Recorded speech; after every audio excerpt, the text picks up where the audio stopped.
everyone. I did not check the audio. Can you guys say something real quick? Yeah, okay. So your mics are not working for some reason. So one sec. Oh, what? That's weird. It's not. Oh, maybe because one sec. It's because I changed the output the other day. Do this now. You should be in chat. There you go. Yeah, funny, like schizo last session. I know. I hope that wasn't the case for last session. Oh my god, that'll be terrible. But hello everyone, welcome back to Skyllian Rogue's Tales from Home, Paragon Lost, a definite last episode this time. We're just gonna do a little bit chat, just figure out if there is anything that we lost. Anything that the party still wants to figure out, anything I want to tell the party. We'll see how it goes. So we're doing a little fireside chat to see if anything got lost in the moment. Oh god. That feels like you've been sitting on that for a while. No, it just came to me. Inspiration struck the way you were saying things. Yeah, okay. You know what? It would be a good end. All of this experience is actually us just talking. This is after several years just chilling over here. Yeah. But like before we get to the actual questions that you have listed out over here, I would want to know for you guys, for Aurora, for Jack, for Delilah, and for Bree, what would you guys be doing in Paragon after the campaign has ended, basically? Let's start alphabetically.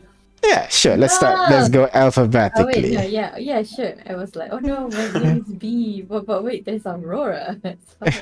Oh, I was going for Aina, but okay, Aurora. Yeah! Sure. That'll be W for war. Reason why I don't go for A names anymore. Fair enough. Hey, my last name starting with B. Don't start. Just go to the middle. Gotcha. Okay, we'll go with Aurora. So you guys are trapped in Paragon. That one for sure. In the immediate few years, let's say you've created a safe haven. What does Aurora do during her time in Paragon? Well, like I mentioned before, that she would be hard pressed to actually leave the place. Mm-hmm. Because she has everything she needs, That's a true. place to escape from people, the vibes, the forests, the stars, Mm-hmm. It's all kind of her thing. So I think she would thrive in there, honestly. Will she be like the wandering druid of the place or something? Pretty much, yeah. Fulfill the role that her grandmother never really got to do, which is move around, meet more people. Gotcha. So while most of the people are in the city trying to help people in kind of the settlement that you've built, you'll be the one wandering around finding people and sending them off to the right way, so to speak. Essentially, yeah. Yeah. Okay. All right. Thank you very much, Aurora. Next would be Delilah. No, Bree. What about you, Bree? What would Bree do after, in the first few years being stuck in Paragon? Now, from my recall correctly, Bree does not necessarily want to stay here, right? No, she does not. Especially because her parents told her that the connection and all is blocked off. I think she would she would pray a lot more than she does, just to make sure that maybe her logic is if she prays more, at least her faith is stronger, and maybe it can get to the whatever barrier what's it the thingy is, Yeah, whatever's keeping Paragon as it is right now. Yeah. And maybe I think she'd definitely just lean more into religion. Oh, okay. Just kind of, but if there are any efforts hey, we need to figure this out, maybe this is some clue there, she would be the first one to volunteer herself. Ah. I just feel like um she would do her best so that she can leave this place earlier than whatever is Yeah. expected. Gotcha. But like, will she be the religious recluse, like that crazy lady who worships some random god that people don't know of? No, Or will she be like actually, helping the community, spreading the word of Shepa in the settlement? definitely the second one because Bree's religion is all about people. So if she turns away from people, that's like turning away from the religion as well. So yeah. And I'm assuming during the journey, Uni will be the kind of like your partner in all this, the archpriest and archpriestess. No, Yeah. what was the term again? It wasn't the archpriest. Eyebrow raise. Guy death or something. Guy Des, right. All right. Thank you very much, Brie. Moving on over to Delilah. What about Delilah? The creature that she hunts is there, and apparently is on your side now. Is Delilah considering killing Stormborn, or what will she do while she's there? In like the ambitions of trying to like kill and sort of present the Beast of Paragon Falls to be a trophy of some kind has just withered way before even finding out that the deer creature was the Beast of Paragon. And she's sort of recluse at the moment. Content is just, I guess, the word. Like she don't have that burning desire anymore, so she kind of just retires, so to speak. Is that it? Not entirely. She will. I feel like Delilah would take up most of her time in Paragon pursuing extracurricular exploits and investigations. Like, we still gotta find out what's the deal with the mushroom cloud thing. A cure for sure for the crystal people. For the crystal people is a definite goal of hers for that time. And yeah, there's no overlying long-term ambition plan. I think she just So she's just basically doing just performing her role in Paragon, but that's about it. You're not really like actively looking for the cure, like Bree, for example. You're just, okay, you need me to do about a cure, so you help it a little bit, you help people around town, that stuff. I think it's more of the sense that instead of it being a responsibility, it's there's more of a choice now. Because there's not an internal need for her to like somehow suddenly prove herself to someone anymore. With the years passed by, like with friends and like compatriots alike just surrounding her, I feel like she just chooses to do so out of ambition and out of like just find a healthier motive in towards doing this sort of studies and whatnot. Gotcha. Yeah. Okay, all right. Thank you very much, Delilah. And finally, Jack. What does Jack do in the next few years while within Paragon? Well, with Arian dead, she's basically free, right? That is true. But still, the reason why she went there in the first place was unanswered. I mean, why does Gina want her to go here, right? So she would essentially explore a bit more, especially the unexplored region that we haven't explored yet. Yeah. Okay. Yeah. That's fair. The northern part of Paragon we never actually touched. Okay. But aside from that, maybe I don't know. Try to get along with the surviving members of the test subject. Okay. I mean, basically, well, now there's no reason for them to fight anymore, right? That's true. The good ones you can be friends with, but people are being people. Not everybody's not gonna be good, right? That's true. Some of them are born assholes. Those are the ones maybe. Well, depending on majority vote, she would kick out of the Settlement. basically the sanctuary that we built, or just try to avoid them. Okay, interesting. That's gonna be the keeper of our sanctuary. Huh? Yeah, basically, Jack just kind of like running the place, given there's a lot of void members remaining. It's Don't always we been also? the keeper, technically. Yeah, that's true. I feel like every time someone new comes in, Jack would do the Great. Induction. Oh, yes, that's true though. Like every time new people, all right, you fuck with us, I kill you. yeah. I mean, she can read their minds as well, right? Exactly. Sorry, War. You were saying something just now? Didn't we also have to deal with like a group of bandits that occupy a certain space of the That yeah, wall outside? there was, but you weakened them enough, I guess, that they never chased after you after that, since you did kill their leader, if I recall correctly. I guess, yeah. Yeah. Okay. Yeah, and that is. Oh, one more thing, Jack. What about your friend? Specifically, Elora, was it? The one that's like half illithid there. What are your plans for her? She's still without void people commanding her. She's just catatonic, so to speak. But we can still communicate through telepathy, right? That's true. That's true.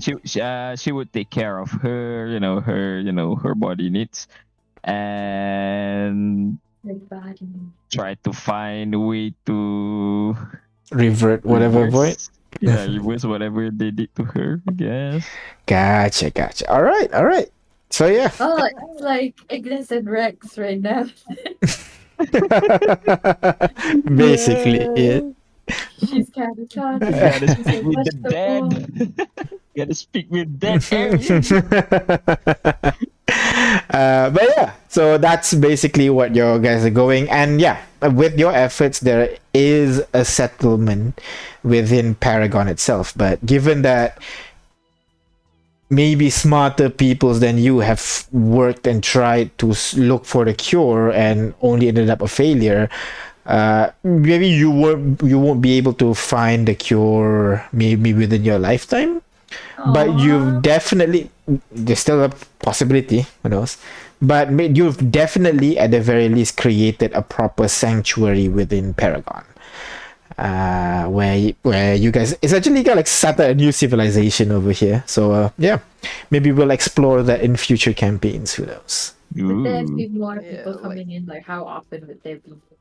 Yeah, it's kind of like irregular intervals basically, but often, yeah, people do come down. But that is actually some of the questions that you have in your list here, so let's just go through them, shall we? Let's go. All right. So, first question over here. What was the history of Paragon?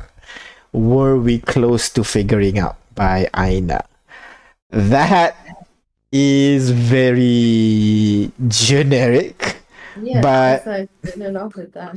but essentially there was kind of like an incident within Paragon that caused the creation of the plague that you guys know of, and as a last resort containment measure, the spell that you guys know right now, the one that basically domed Paragon and brought it to this demi-plane, is basically cast so that this world is separated from the rest of the world.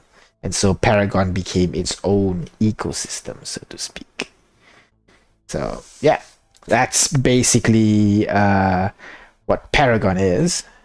Next is, did Paragon go to shit before the spell was cast, or did it go to shit afterwards? Asked by Farid.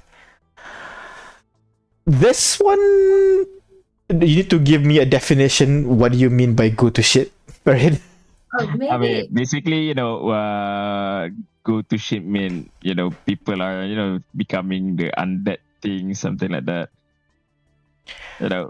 Did they close off the city and that those happening, or people are turning into the undeads first and then they close off the city? So there are people are starting to turn to undead before they closed off the city, but technically things haven't gone to shit yet at that point.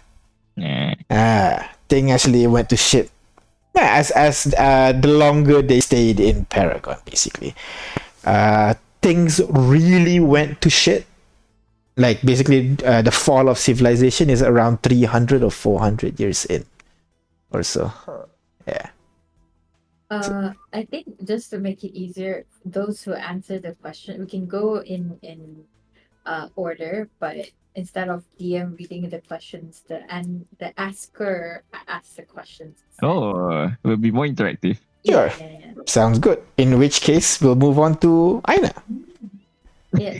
So you mentioned about the plague that came about. So Mhm. what is the plague? Mhm. How was it created?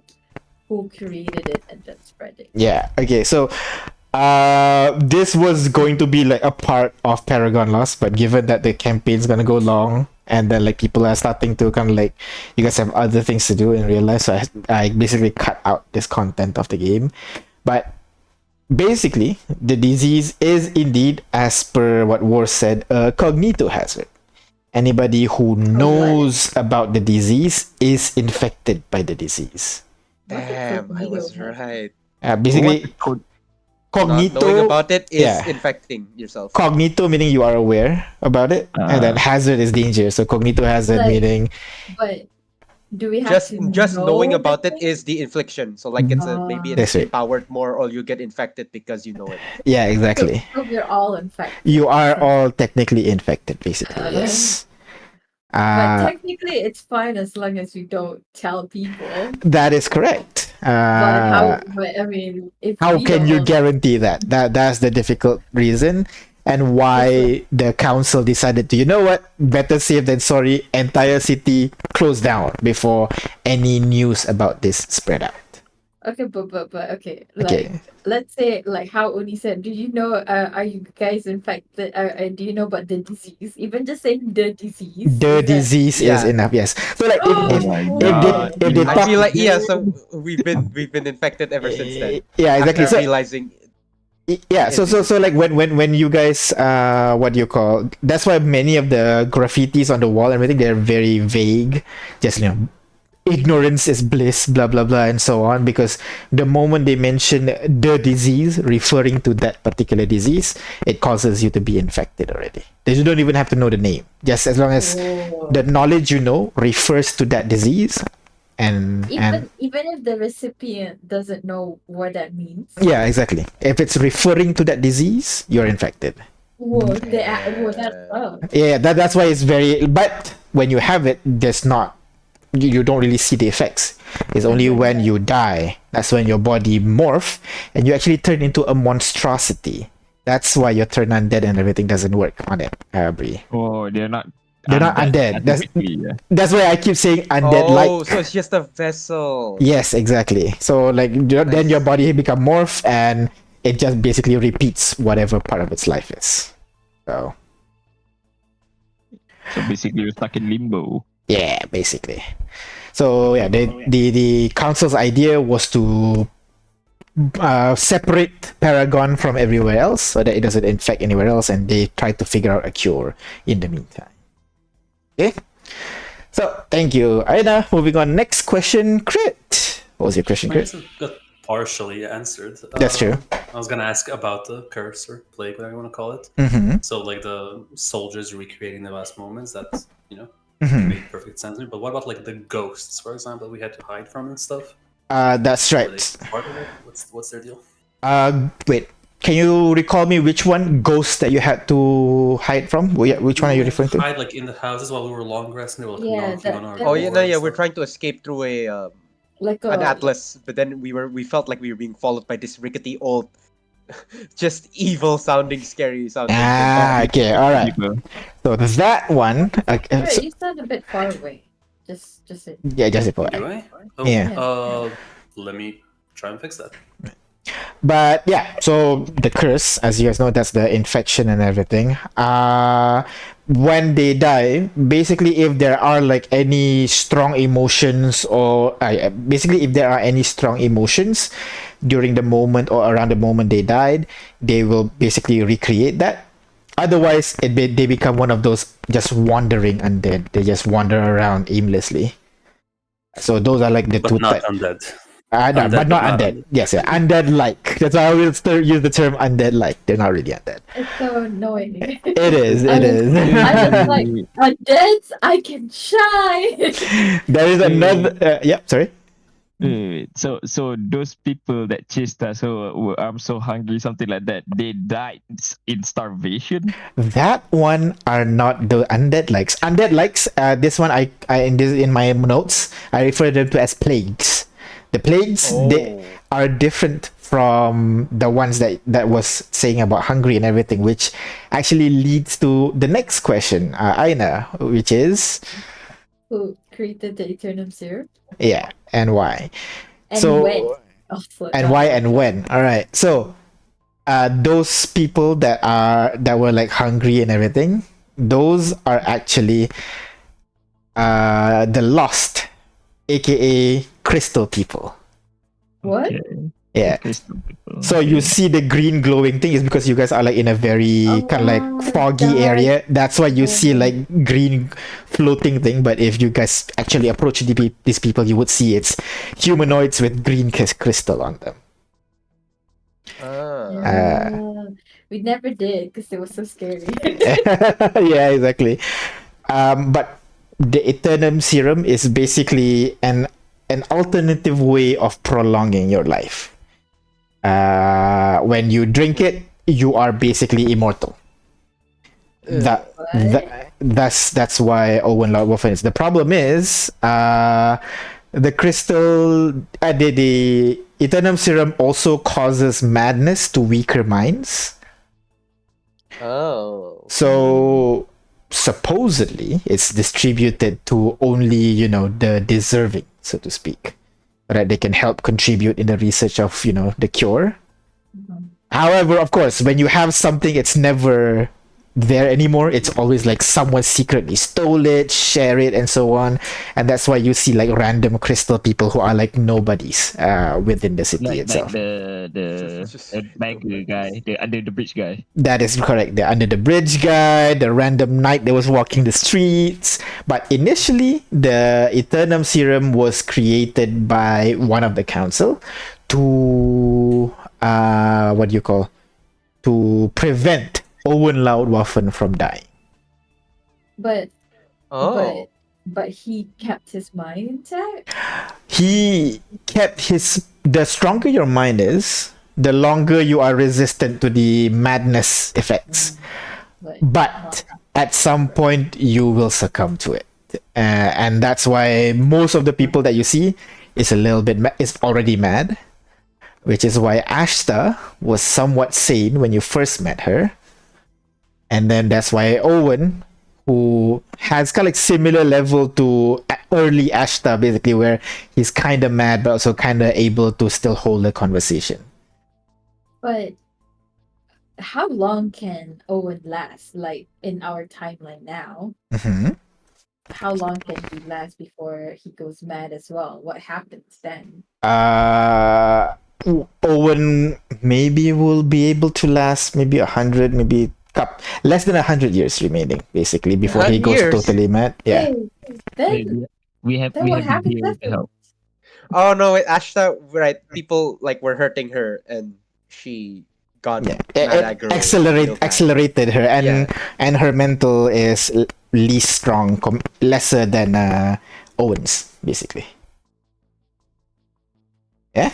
okay. Out of curiosity, would mental be a wisdom or sort of check that a player, if they were to drink the serum? If have to you make? were to drink, I would go charisma save, if anything, actually, Really? because it's more like Oh, really? your like personality and your soul basically is trying to fight for it. That's what I usually go. I think I would go for. And the Eternum serum is developed around the year 120 after. Which is after the fall. Yes, that's right, after the fall. Damn. Okay. All right. Then how did the council only end up with just 3 people? There was more. That is There correct. were more? So there were 7 members of the council at the time of at the time of Paragon Falls. There are Philip de Salvant, Adam Lautwaffen, Pizzo, Shaka Denker, Mo'o, Zhang Hongzhao, and then Rain. That's like that's what you guys would know from your knowledge and everything. But members of the council have died basically. Some of them lived long because, like for example, Philip de Sauvan, he lived long because he basically cloned himself multiple times. Adam, he is. Adam Lautwaffen, he died because old age, because he believes that people should die at some point. So he died and passed the throne, so to speak, to Owen Lautwaffen, his son. Oh, his son. Oh, and he's a recluse. Oh, that's why. Yeah. Okay. And then we have Shankar Denker, which also died. Mo'o died in a civil war that we'll talk a bit later.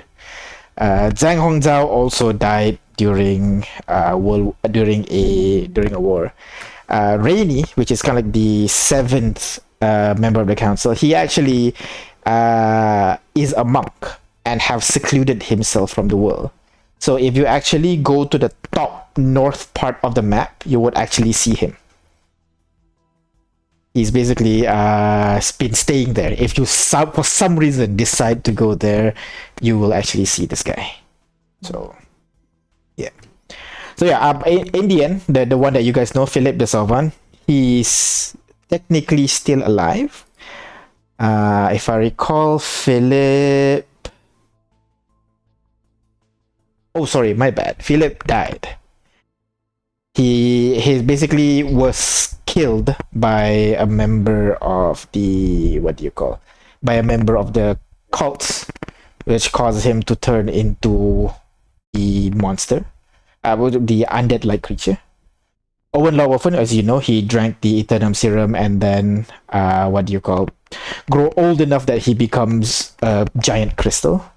And Sakamoto Ryoka, which is the other council member that's still alive, she basically converted into the cult. That's how she's still living. What? Oh my god, that's fitting because I was gonna ask, why does the death cut survive? So yeah, basically, those were supposed to be the three people that you have to fight to to finish the campaign. Oh, we have to fight. Yes. So, Lautwaffen wasn't even the last one? Lautwaffen was one of the three. Just one of. Oh, so just even killing if one- we kill... Oh wait. So if we kill just one of the council members, the spell will be undone, right? That is correct. That is the new lore. Oh, new lore. I see.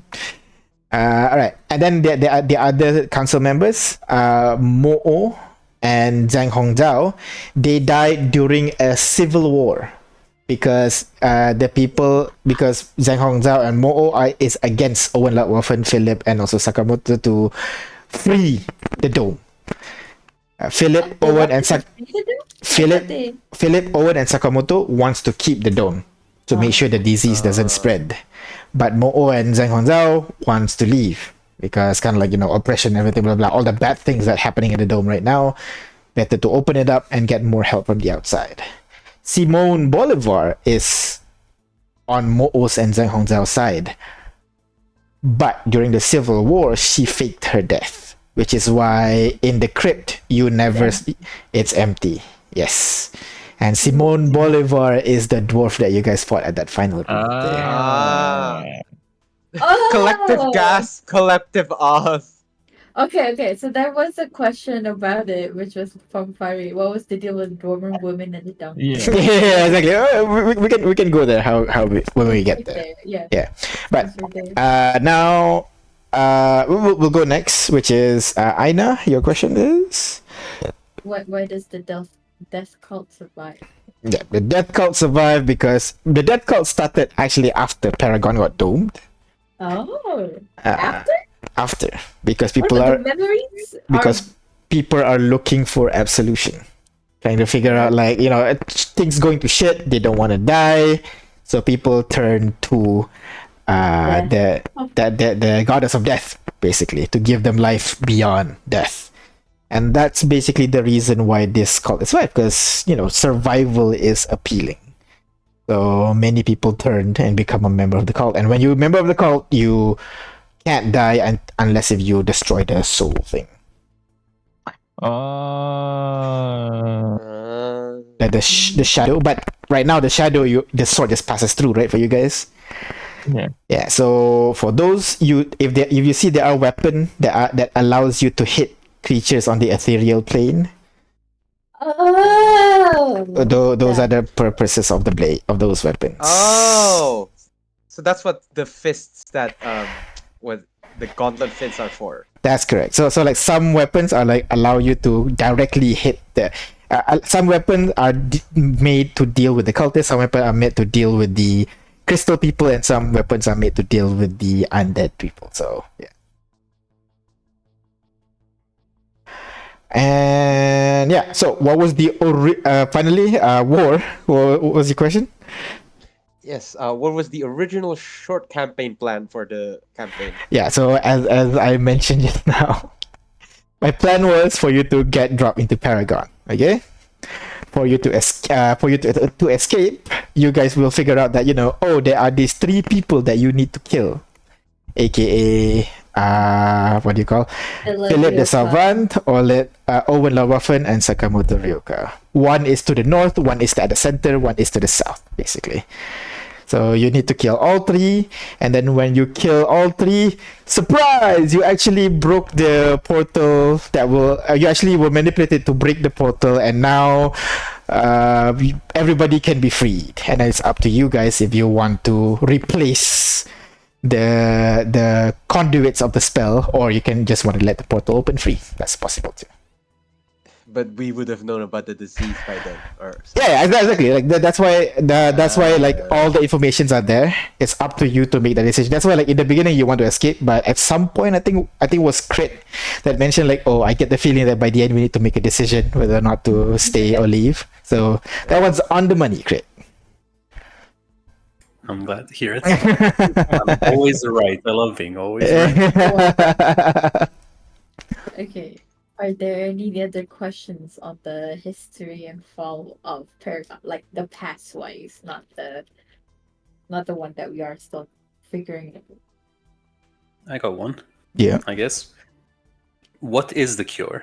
I guess in several hundred years, the party would figure it out. Yeah. Did you ever think of that? What would it entail? No, I have not think of it yet. But if the party wanted to continue the game and everything, I'll figure out how to figure out a cure from then.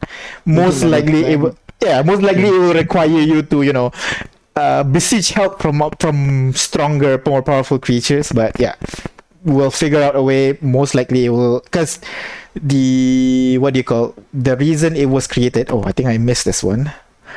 What was it? Yeah, so there is the Humanoid Arcade Development Sector, aka Hades, is basically Paragon's Black Ops Research Division. Hades. Did we hear about this? Yes. Yeah, we heard about Hades, but we never explored it. Hades is the precursor for Void. We called it. We called it. Yeah. So it was Hades, and of course, obviously, Hades is not just within Paragon. Hades were like, they are like sometimes they go outside. So when the city collapsed, the people remain there from Hades. They, after over the years, they became Void, and Void is the one, continuing from there, basically. Okay. Yeah, they were performing research on countering the main villain that threatened Paragon. There's like an illithid that specializes in mind control, and then an alchemist who want to causes mutation on people, and then a demon who tries to like possess people with the power of his name, so to speak. So like the combination of these various failed research caused this virus to appear, this plague. So basically, whose fault? It's Paragon's fault. The hubris of man, basically. Indeed, yes, yeah. Tower of Babel story. We all know this. Yeah. Okay, we go on to the second one. Unresolved mysteries. Alright. Start us off, War. Alright. In terms of based on what we've seen of Paragon and like how its architecture, whatnot. Mhm. Like, what is the peak of technology? Because we see a lot of like Victorian architecture looking things. Mhm, mhm. Some of it is like very medieval peasant-ish looking buildings outside of the city walls and whatnot. Okay. What is the height of like Paragon technology? Okay, so this may be because War have never played in my other campaigns, but in Home, it's kind of like Final Fantasy slash Arcane, where the height of technology is like guns, airships, and all that. But at the same time, there are still peasants who use bull to plow the land. It's a very kind of like disparate technology depending on where you are on the world. And the further you are out from a city, most likely you're gonna see peasant houses and all that. And when you the disparateness is very apparent in this world, basically. Yeah, so that's why at the edge of Paragon it's just clay houses with huts and everything. But as you get to the center of Paragon, it becomes this grandiose city with like magic everywhere, that kind of stuff. I guess I just didn't know the setting. normal Yeah, state. yeah. Normalcy. Yeah. And just assume there was a big disparity or some tiny one. Yes. No. That's just how this world home. That's just how I designed it, basically. Gotcha. Thank you. Next, Parade. Yeah. Your question. Let me just bring it up again. Where's my question? Lol. What is the Atlas? Why was no one aware of it? Who made it?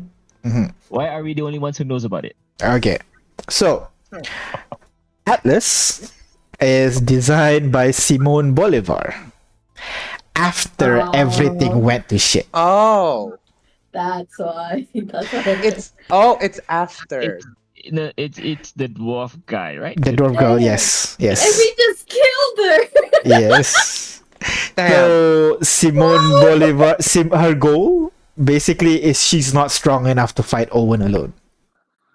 So what she does is create this atlas to trick all the people who fell into Paragon to work towards going to Owen Loudwaffen. That is why we got the memory shot saying, "Oh, the control panel for the Atlas is in the Hall of Heroes." Oh That my is correct. god! That is correct. That's so stupid. Oh, we But it's played like a actually not fiddle. there. Yeah. It's not there. There's why there's nothing like that. Oh my And god! which combines with the reason why Loudwaffen don't know about the Atlas, because He never went Atlas didn't exist during his And time. also, he never went out. He never. That is go correct. out.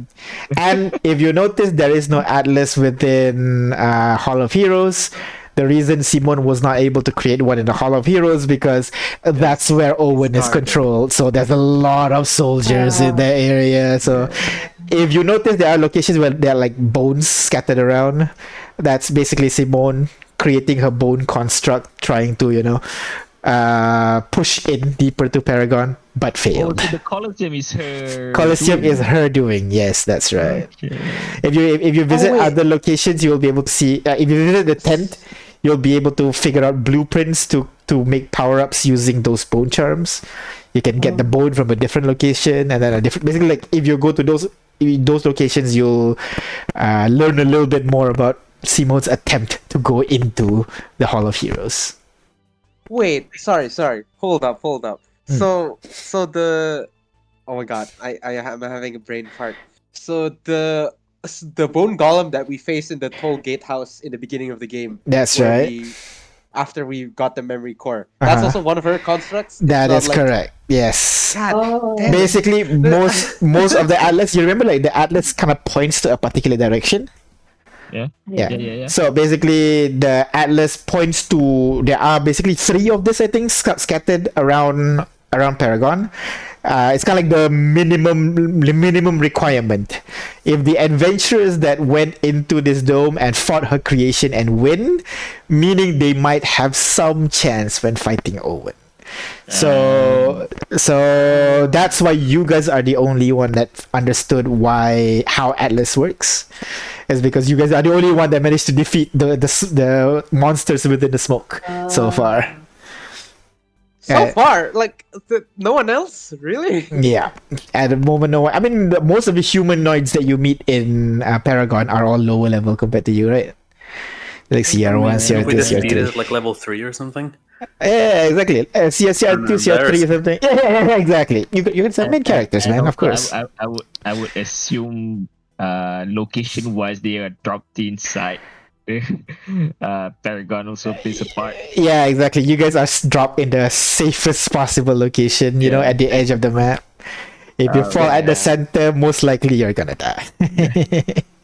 We're literally played like a fiddle. God damn. And that is one thing. And also, if we're dropped at the most western side, western side of the map. hmm There's no other place to go but through the dome. Yeah, that one is more of a DM game design choice, you know.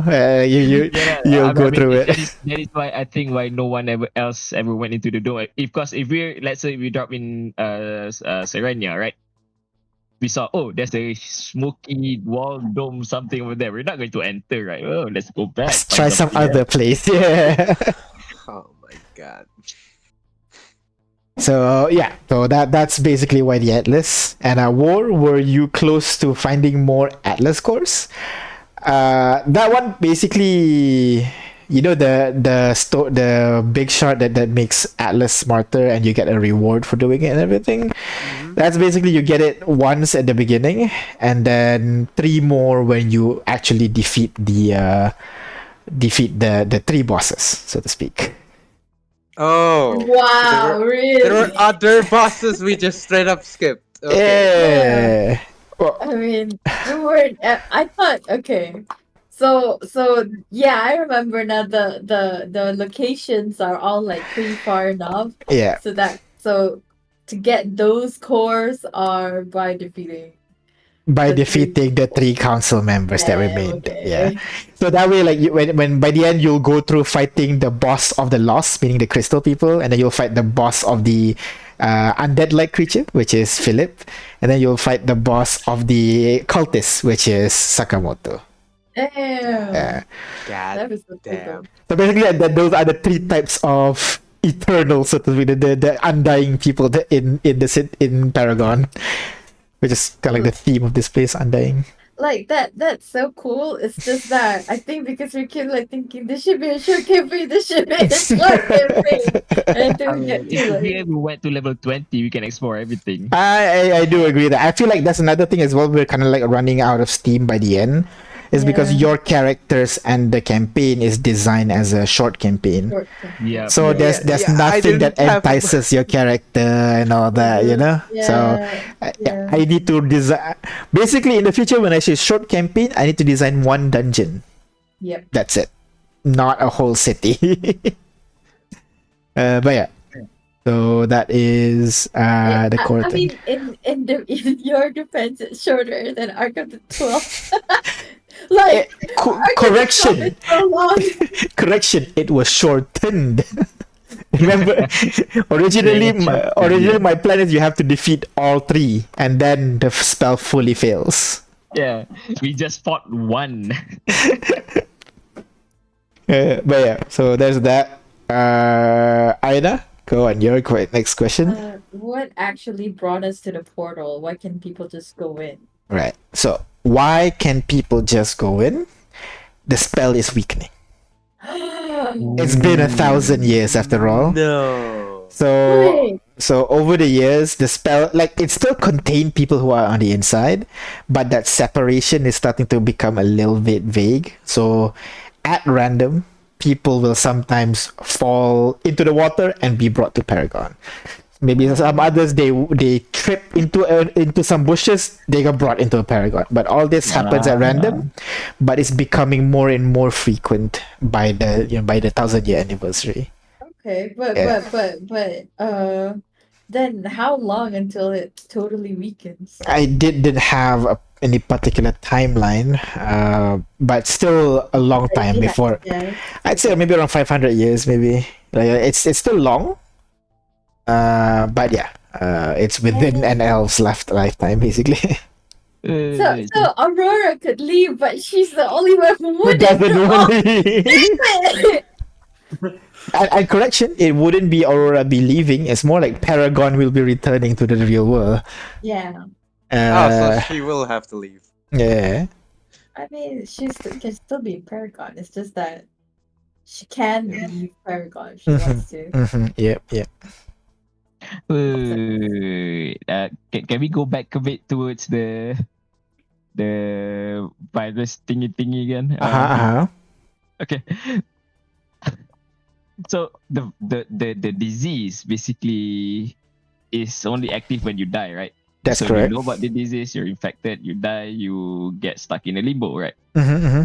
Are there any other, dangers about the disease? Basically, because if it only kicks, if it only happens when you die, if you die, you die, man. Yeah, and that's true, but you gotta understand the undead, like, most of them are docile, some of them are not. Okay. And then the one that are not will continuously attack people, which causes more people to die, which causes more people to become the undead. And then, They don't die, right? Like, exactly. When they are defeated, they come back. They defeated, they come back. So there's no way to just totally end them at all. Let me check. I don't think I have you it. Said there are 3 types of weapons to deal with 3 types of. Yeah. Let's see. Oh yeah, no. Counter mechanic for the plague, -nil. So you because the plague, you can attack it as normal, and when they die, they just come back after 8 hours. Compared to the unbound, which is the cultists, when you destroy a nearby shrine, then they can't spawn from that shrine. When destroy all of the shrine, they can't respawn, basically. Yeah. So it's kind of worse. Technically, if the death cult want to stay dead, it's better that they get infected. And they really can't die. Yeah, exactly.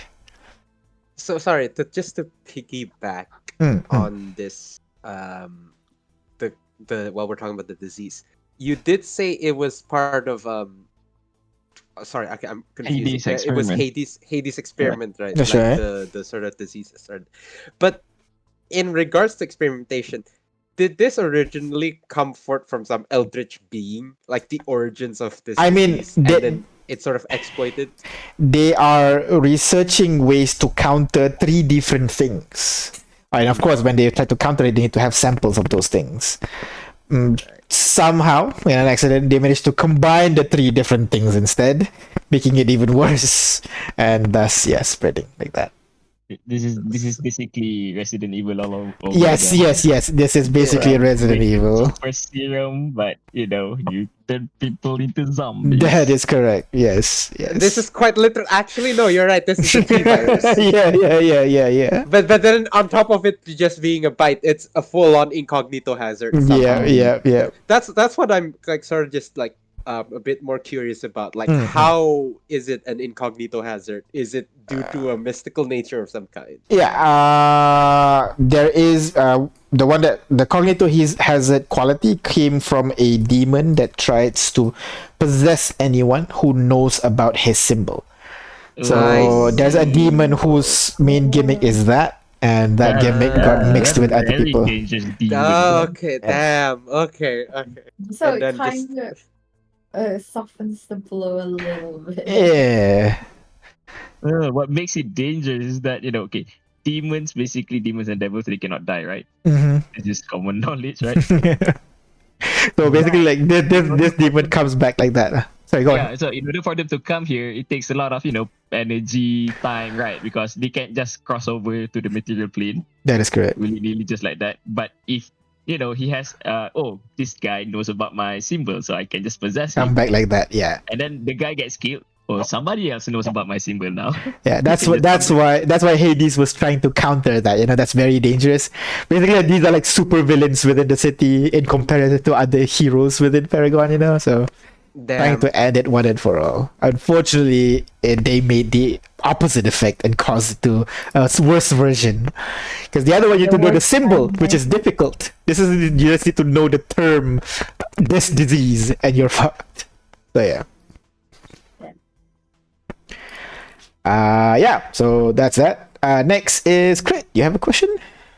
Well, I think kind of got answered. Mhm. I was asking what the other council members were up to besides Loudwaffen, That's correct. Yeah. So but you kind of answered it already. yeah. So recall that they now you remember the vision that you had where they are working together, like, oh, we need to maintain control and everything. That is partially true. Huh? The meeting is not about casting the spell. The spell has already been cast. Instead, the meeting is about should we continue. It's about should we Oh. continue the spell or should we break it. They decided to continue and make it permanent, and anchor it to the three people, which is yeah. So it wasn't always anchored to them. No, it was like an emergency procedure that the city had. Okay. And it's always have been a temporary solution that they can turn on Damn. and off as needed. But God damn, that's but really yeah, but given they are unable to do anything about it, the three agreed, let's make it permanent. And so This is some like temporary baggage fee flight sort of level of temporary. yeah. And given that it's it's a demi plate, people can accidentally teleport in here and everything. True. Yeah, so they made it permanent. The three have some ways to stay immortal, and then they all went their own ways and just lived out the rest of the days, basically. Oh yeah, poor Owen that it has to be the crystal serum. Yeah, Owen unfortunately had already drank the crystal serum at that time, so he became crystal. At some point in the future, what do you call? Philip got killed by the cultists, which caused him to become the immortal, still immortal, but undead like creatures who can't really think much. And then Sakamoto became immortal to the But cult. technically he died. Uh, Or he didn't yeah, physical body basically still remains, so the spell die? maintained with that. Tether. Somewhat lah, actually. Let me check my notes real quick. If I recall correctly, yeah, it is the physical body tether. Let me check. So if you just destroy the body, but then we can't ever kill. You can't ever kill. That's right. Yeah. That's a contradiction there. Yeah, I need to check back. But that was my plan. Like, you had the three represents the three different disease, and they gotta work towards it. I feel like if we ever discover those like progenitors, there might be a way to Have a way to defeat it completely. Yeah, memory erasure about the name entirely. Maybe it sort of null voids any contract the devil Modify memory. demon. Most likely, I'll give you a way to like completely eviscerate this guy's body. Like, there's no way for him to regenerate or something like that. But yeah, I haven't really figured out a way to defeat him yet, because I've decided we don't need to defeat him, and you guys are so far away, so we didn't proceed with that. So who was the third council member? You said? Was it Sacramento? What was it? Sakamoto Ryoka. That is a druid coming from Shimon region. I see. Yeah. While we're on the subject, the dwarf girl lady, why did she decide to we should kill them and undo the spell thing? Why did she? This place sucks. That's basically her entire unlike because Paragon is not just a place for heroes, it's a place for any exceptional individuals, good or bad. Okay. She's an example of one of those bad people who got to the council. He became a member of the council. She got there because she has massive kind of like connection and like mercantile influence sort of thing. That's how she got into the council. Oh wait, Simone. Yeah, Simone. Okay. Wait, didn't we also have a coffin of a merchant person as well in the Hall of Yeah, Heroes? Yeah, what? that's Simone's That's the coffin. relative. Yeah. Oh right, That's- this is I thought that I'm thinking Yeah. about the male, and then I forgot like the dwarf. That's the Yeah. name is a female. She Gotcha. faked her death, Yeah, she faked her death. That's Yeah. why her coffin is empty compared to the other ones which have the skeletons of the guy in there. My mental mind. Yeah. All good. All right, next. Yes. War. Okay, a lot of scratches. Give me a sec. That's updated. Right. Next question I have. Relating to the other hunter family that's with Zero, the occultic family. Yeah. There was this giant golden axe we saw in one office. Yes, that's right. Yeah, it was kind of a pinpoint that we sort of investigated and talked about it. What's up with that? Like, there were giants or an outbreak of some nature of evil or Right. like monsters. All right. What's with that? So, two parts there. The giant that you find in the basement over there, that's basically one of the first case that the Okotnik dealt with. One of the more difficult case that Okotnik had to deal with. Basically, he's like a mutated kid and wanted to do research, basically trying to figure out the cure for this kid. So the kid has been there for quite a long time. And if I recall correctly, the Okotnik family worked together with Hades to figure out the cure for this kid, but unfortunately they were unable to. So that's why, and they kind of like trying to hint that this might be where Void get the idea of training psychics and shit, because that guy is also a psychic as well. Psychic. Okay. Oh yeah, we did like theorize that something, right? Oh no, maybe we didn't. I don't know. We're not that smart. Actually. No. We theorized that Hades is doing something what Void is doing, but we never get so far as to connect the two. Right. And as for the axe, that one is just a cool magic item that I wanted to give you. Basically, and owned by one of the family head of the Okotnik family, a reference to Divine Axarita on Seven Deadly Sins. Oh, it's okay. I thought there was like some sort of other outbreak with a giant. Okay. No. It was just a giant axe. Gotcha. That's correct. Yeah. So, a question, if I may. Yes. What was that axe for exactly? Basically, it's designed by one of the family head leader who's kind of like, remember there was like one guy who's like really an idiot who just wants to bash things. That's his way of solving problem. Yeah. So basically, he got the axe designed for that. Not a great weapon, more for showing off how big his balls is, basically. Right, but from the party, who was to wield that weapon? Since you said you were gonna give it to us. Okay, I'll give you this. When I design weapon, often I don't really take into account for the party what the party needs. I just create items that are like suitable for like the lore, the story, and then it's up to you like to make it work or something. On occasion that I made it specifically for a person, that one would be like something like the end game items that you got at the very end. That one, yes, specifically. Bag. Yeah, that's right. That is something you should have I think, revisited or should revisit in future campaigns. I think like just to add on to what Crit said is the idea is cool. Mm-hmm. The story is nice, but it doesn't really matter so much to us when we can't use it.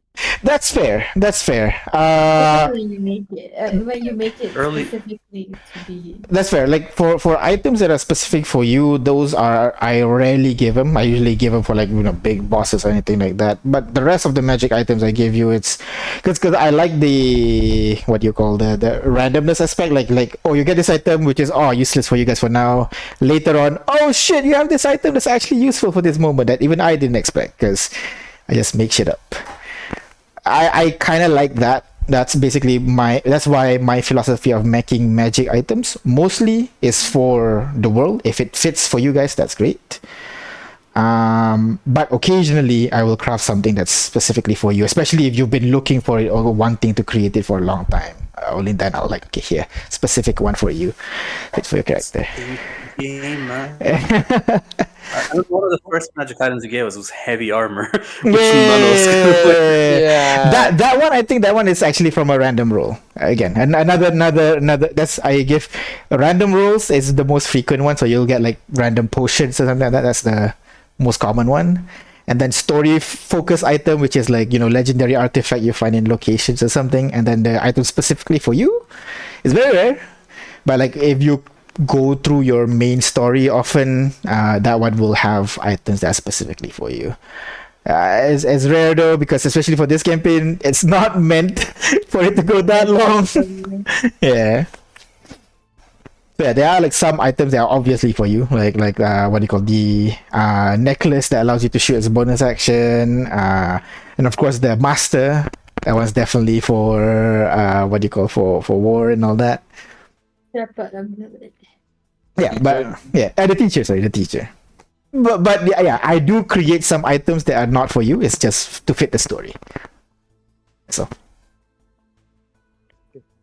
next, Farid's question. I think that's already done, right? What was the deal with the dwarven woman and the donkey? Yeah. What does she Yeah, want? do you want to follow up on that question? Probably not. But can I ask a different question instead? Yeah, but sure, man. Whatever happens to Hades, I mean, okay, you said just now, Hades is the one responsible, for the disease, right? Yeah, there must be very brilliant people inside Hades, right? That is correct. They are not quote unquote an evil organization, right? They were That's just correct. doing something that went wrong. That's right. So whatever happened to them? Why didn't they, continue the research? They definitely Find a cure? they definitely try to continue the research. They didn't have much fruit. If the campaign would have gotten longer, I would have expanded a little bit on how the downfall of Hades, so to speak. But in general, just want to let you know that Hades basically fizzled out afterwards, especially since the epicenter of the disease started in their headquarters. So many of their brilliant scientists died early, basically. So sad. Yeah. Sad. All right. Moving on. Next. Aurora. Great. Sorry. Stories. A pillar for Aurora was discovering whether or not her family were heroes or villains. 'cause, That is correct. That whole thing was. That's correct. I guess the two questions that I asked there are kind of tied together. So, like, we saw the glimpses of that Aurora-like druid who was flying around doing stuff. Mm-hmm.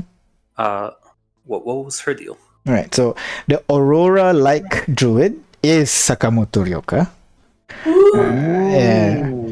Sakamoto Ryoka basically not really a direct descendant because Sakamoto Ryoka died within that area, but basically her family is basically what slowly descended to Aurora's family in Swifle. So they basically like druids that started all the way from Shimon and slowly kind of like migrated down, changed their culture and everything, and finally ended at where Aurora is.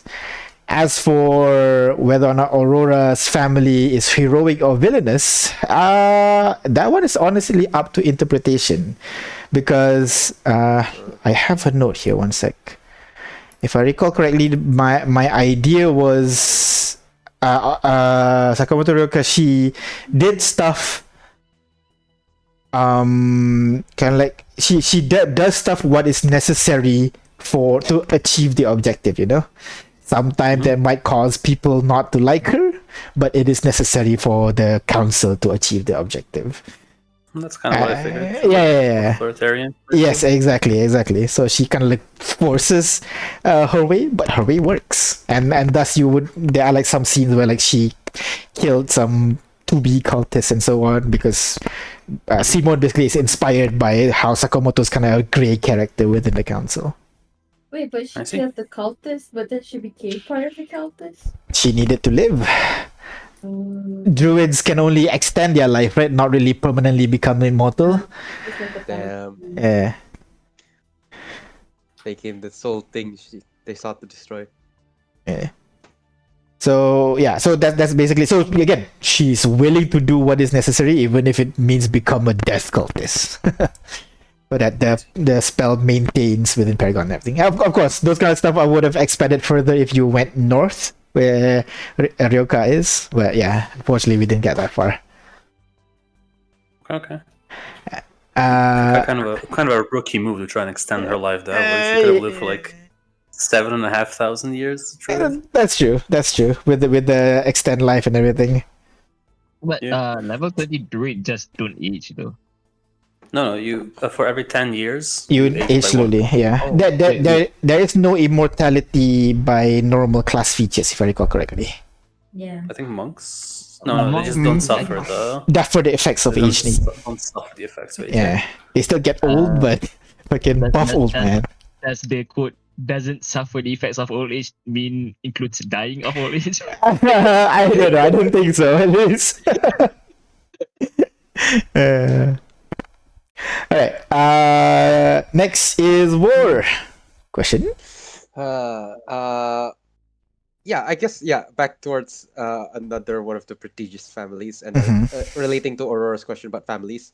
Mhm. Is there any other familial lines that we might have not have discovered on our party members or just the people we know in I Paragon? I think familial. I think you've gotten everything. What do you call Aurora is basically a long distance relation to Sakamoto. That's kind of like her lineage, which is the authoritarian, do what needs to be done kind of family. Okotnik used to be kind of like slowly grows and becomes the Winslow family. While yeah, I thought I told you this. This is the part. Okotnik. No, I thought we just there was some like at least mendling of like sharing of ideas, but then I don't know if it was direct. It's not direct for sure because you guys are half I elf. see. These guys are orcs. It's from like Yeah. marriages and then mixtures and everything, which slowly becomes Winslow family. Similarly, becomes to Astrid's family as well as adventurers instead of hunters. For Bree, I didn't really focus on lineages. It's more on Shepa religion specifically, and angels and everything. And then for Jack, specifically Void. So Hades, Void, and so on. Oh wait, okay. I have more questions on Bree. Yes. I know I made the I wrote into it that Bree's parents becomes her angels, but Uh-huh. was it actually her parents? No. they did Aw. die, but similar to how Kane in the current campaign sees his Yeah. angel as Haley, Bree sees her angel as her parents, basically. They take a form that most comfortable for you, and that's your parents. Oh. Yeah. Bree I mean, totally believes that's her parents. You still see they care for you like your parents do. But yeah. Why she gets two though? Or is it just one but they just appear double? A couple of angels like her extra, I guess. Oh, she's so good. Because like for Kane, he had to choose right between the two angels that wanted to become her guardian. Yeah. I guess Bree just got lucky, and the two people are willing to work together for you. Oh. Oh. But all that. Oh. Okay. So yeah. Thank you, Ward. Next is Farid. I have one more. Before we go to NPCs, for Bree, I know you say you didn't consider it, but the parents are not related to Paragon at all, right? Because I think I don't know if you made any stories about her parents. What actually happened to them? No, I don't think I did. I'm more focused on the parents as an angel rather than the parents as actual figures. Okay.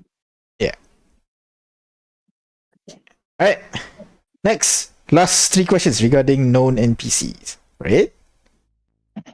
Okay. Did Esther really come into Paragon later, or was she there from the beginning? The timeline is a bit jumbled up. It is, yes, and that's because Simone is trying to trick you that Ashta is from the very beginning. Basically, but right, it was a memory core. God damn it! That's right. So, what do you call? Simone captured Ashta, I think around 500 years into Paragon, around something that time, if I recall correctly. Ashta fell into Paragon, noticed this girl, and thought to use her as a second level test. So converted her into a lost and then staplered her into the wall. Oh my god! Wow! That's so mean. Yeah. So. Oh fuck I'm that glad lady! you killed him. Yeah. So straight up. Your first test is like you are able to defeat her construct, so that's good. You can fight. Second test is you're able to defeat a crystal person, and that's why she's there. And you're supposed to kill her, and then you got the memory shard showing how cruel Owen is, and you definitely need to kill Owen. Wow. Well, she didn't think about the power of friendship. She did not. Yes, she did not think the power of friendship. So yeah, she did come later to Paragon. She's from the same tribe as Sakamoto Roka, and she came to Paragon because of Sakamoto, basically. And Oh, actually, she's Damn. Aurora's Related to yeah, Yeah. long distant relative, Cousin. but yeah, we're not even relative because it's from a druid circle. So this long distance circles, I guess, Venn diagram and all that. Long distance cousin. Yeah. All right. So that's Ashta. Next, Aina. Oh yeah. Why was I think this one is more about the church itself and its heyday because we did get glimpses, but I was curious what happened to the church Yeah. and the teaching. Why was it forgotten, and how come Uni was the only one standing? And Yeah. what sustained it? You know. Yeah. So Shepa, goddess of love. Love is a generic concept. By this time in home, people are starting to move on to more specific gods. So it's less about love anymore and more about more specific friendship, or maybe even closer than that. That's the god that people worship right now. That's why what do you call Shepa was kind of slowly forgotten, but it's kind of there, scattered here, about and there. But that's why they're mostly forgotten. As for in Paragon, Shepa was alive and well, maybe even one of the main churches due to the people that are working in the church in there as well. Why Uni is the only one standing, as he mentioned, Uni is the prophet of Shepa. So basically, he's the only one that she favored, like channeled all her power to make sure he survived. But why? Like I said, the barrier basically blocked any intervention from the outside. So what little that she could do, like how for Bree, what little thing that your god could help you is that for that one particular battle. For Uni is that making sure he survived. No, I mean why Uni? Why Uni? Because he's basically why Uni not Bree? because Uni is the paragon of Uni's of Shepa's teaching. Basically, he accidentally he doesn't try to embody Shepa's teaching. He accidentally embodies Shepa's teaching, kind of situation. Uni's not gonna wake up tomorrow, is he? What? Oh, he's gonna kill her. And hey, maybe all that power is just enough so that Bree can come and free him and continue the journey. Oh wait, does Uni like her? Oh, does Uni like her? Exclusively? Uni, she thinks he's pretty, but that relationship never really developed, so she doesn't feel any more than that. Okay, that makes sense.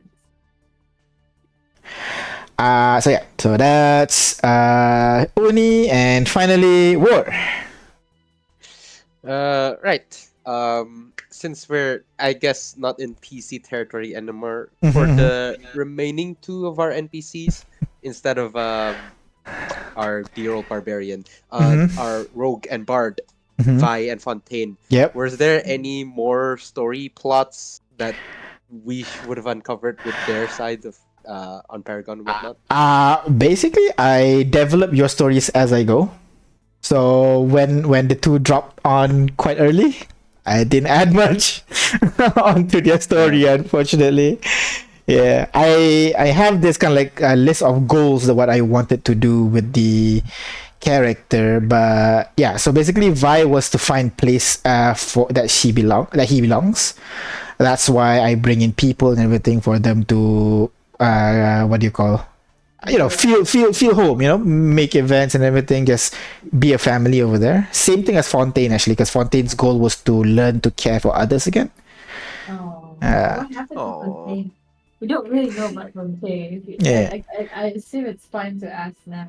Yeah, Fontaine's backstory is all about kind of like he had a kind of like rough life as a child, if I recall correctly, and Fontaine's basically a criminal, so it's hard for him to always be with them, so he kind of just helps them from afar and everything and tries to distance himself so that they don't get hurt and all that. So Fontaine needs to learn to care for others again, basically. That's kind of like what he had in mind. What about uh oh my god, Vi? What's his backstory? Vi's backstory is kind of elaborate if I recall correctly. She basically Vi had a mentor who was a water elemental. What? Yeah, a water elemental that he got his class from that water elemental.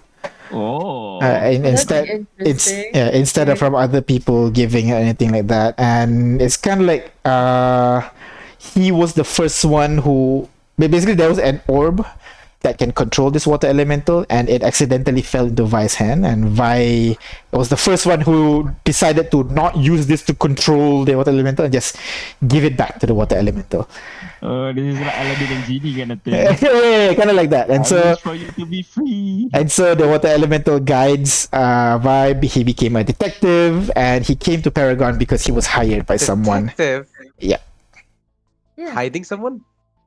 He was hired by by someone to go to Paragon and find like lost artifacts or anything like that that would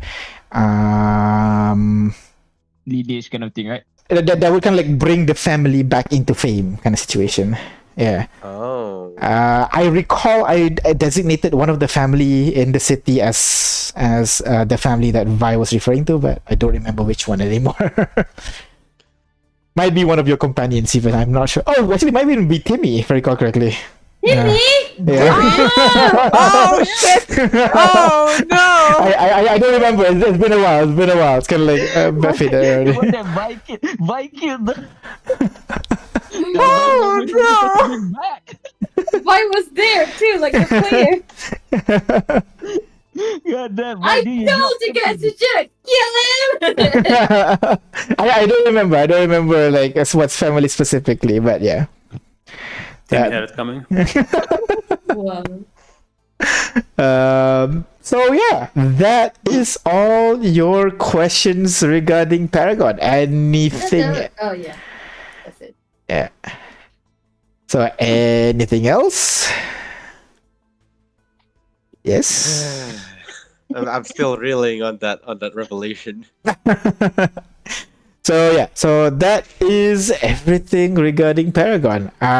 If you have any questions, let me know. I'll be basically closing the chat and everything after this. But if you have a question, let me know. I'll be happy to answer. But for now, thank you very much, guys, for playing in Paragon. I know it's a little bit extended, but I really do hope you enjoy it. Next Tales from Home, I'm not sure yet. We'll need to figure that out. But for now, Paragon's Falls 2. Paragon Falls 2? Oh no! Electric Boogaloo. The next generation. I'll make it just one dungeon next time. One dungeon, I promise.